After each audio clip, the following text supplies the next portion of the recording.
Assalamu alaikum. Welcome to Story Time with Teacher Andrea. I'm going to read a story called Nightsong. It's about a bat who's learning how to navigate the night skies. The illustrations are quite beautiful, but they're a bit dark because, of course, bats are nocturnal, which means they're awake during the night time. So Nightsong was written by Ari Burke and illustrated by Lauren Long.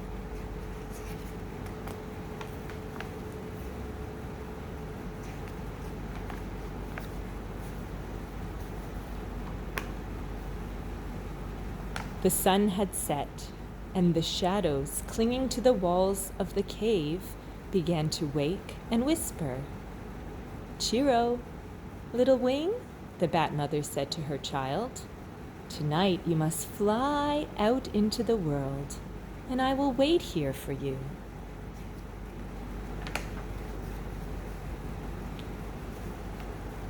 "But the night is dark, Mama. Darker than the moth's dark eyes. Darker even than the water before dawn," the little bat exclaimed, twitching his ears this way and that. "I know," whispered his mother. "And when it is that dark outside, I cannot always see," Chiro admitted, stretching his wings. "There are other ways to see," she told him. "Other ways to help you make your way in the world." "How?" "Use your good sense." "What is sense?" the little bat asked. His mother folded him in her bat wings and whispered into his waiting ears. "Sense is the song you sing out into the world, and the song the world sings back to you. Sing, and the world will answer. That is how you'll see.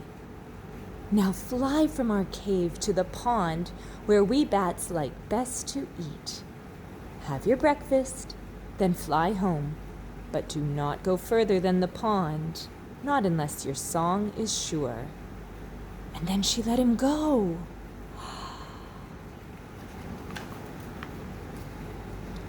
Chiro fell into the cold air for an instant, then flapped and turned and flew out past the north of the cave and into the waiting night.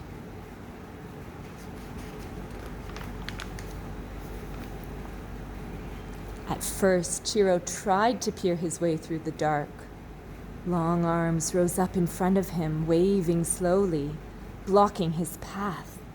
He could not see around them or over them. Chiro was frightened. What are those long arms? They look like branches, don't they? But he remembered his mother's bright words. Use your good sense. Chiro began to sing, softly at first.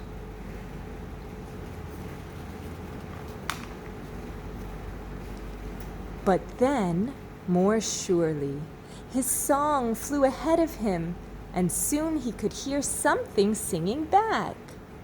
Tall trees called out to him, chanted the lengths of their long branches and the girths of their rough trunks. Gleefully he flew through the woods, past pines, over maples, and away.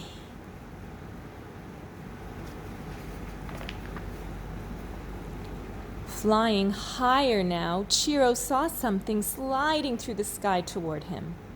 So out went his song, and where danger once threatened, now Chiro saw only a flock of friends flying above him on their evening errands. As he flew further, Chiro heard strange sounds, lines of noise, 1,000 voices buzzing from one end of the sky to the other. For just a moment, Chiro didn't know what to do or which way to go, but he followed his own song. In the sky behind him flowed a river of whispers, fading away. The pond was just ahead. When Chiro came to the pond, singing still, he was very hungry. All the night creatures were there above the reeds. Thousands of tiny, flying, tasty things, each one humming a different tune. For Chiro, each of their songs sounded like breakfast. Chiro ate well that night. When he was full, he stretched his wings again and thought about flying home. But he began to wonder, just a little, what lay beyond the pond, what lay beyond his mother's words. He wants to explore. Do you think he should?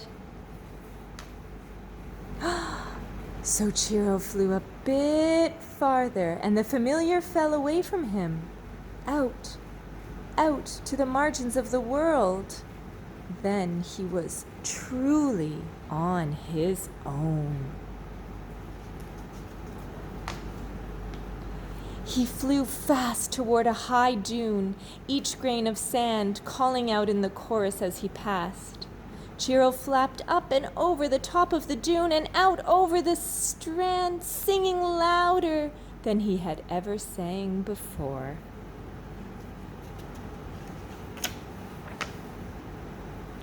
Out went his song over dark water. Then, again and again, each wave on the ocean rising up to greet him, each splash of sea foam becoming kin to him. The sky began to change, grow light, and cast long shadows over the shore. With the morning came memory, his mother's voice, her warm wings. Chiro knew it was time to go home.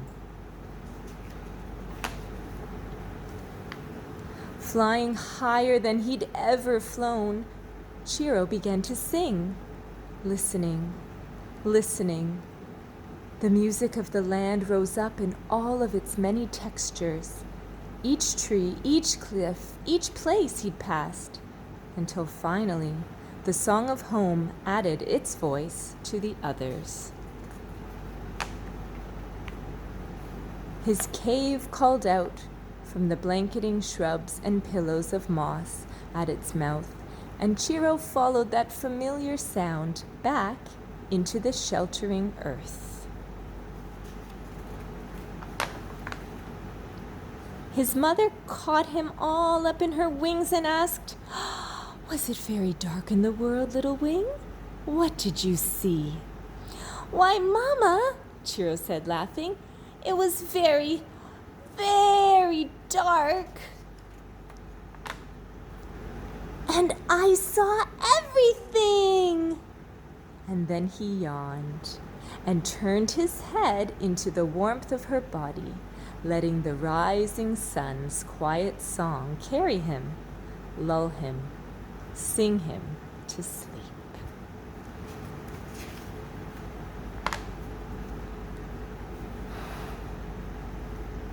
The name Chiro was inspired by the word chiroptera from Greek, which means hand and wing, the order name for bats, the only mammals capable of true flight.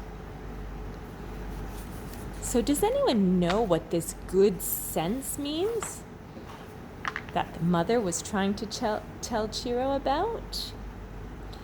It's called echolocation, and that's what bats are known for.